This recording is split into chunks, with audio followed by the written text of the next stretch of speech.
农历过年是民间非常重要的节日，家家户户拢会做相关的准备。台南市警察局第1分局为了让民众会使安心过年，如果家中有需要外出来巡逻，或者是付钞等需求，拢会使来甲因联络。各位市民朋友们，大家好，我是第1分局分局长方国喜。提前祝大家新年快乐，同时也提醒大家，面对疫情要更谨慎，要勤洗手、戴口罩，保持社交距离。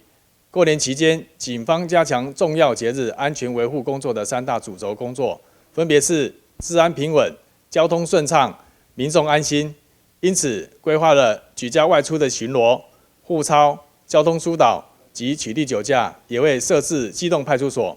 第1分局的警察同仁在春节期间会持续强化治安交通的工作，和各位市民朋友们共同迎接平安顺心的新年。过年期间的交通问题也备受民众关心。第1分局交通组的组长会强调，因将会运用24小时的监视系统来了解道路的状况。如果有出现问题，就会马上派警察人员来到现场解决。有计伫过年期间投入400位的警察，提供民众优质的道路环境。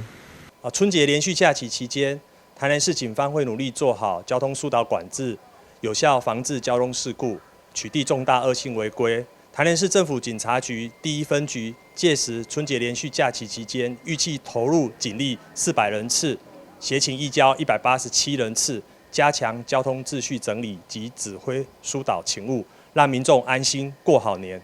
警方会有几项的措施，我们会利用科技的设备，将路口监视器画面由勤务指挥中心24小时值班人员主动监看交通路况电视墙。发现有道路拥塞时，会主动通报交通局，随时调整号志秒数，延长路口绿灯来疏解车流。另外，我们会启动交通快畅机制，线上巡逻警力第一时间抵达现场，及时排除及疏导，也会及时连线警察广播电台及地方广播群组，及时将最新的路况提供给用路人，替代道路的改善方案，有效来疏解车流。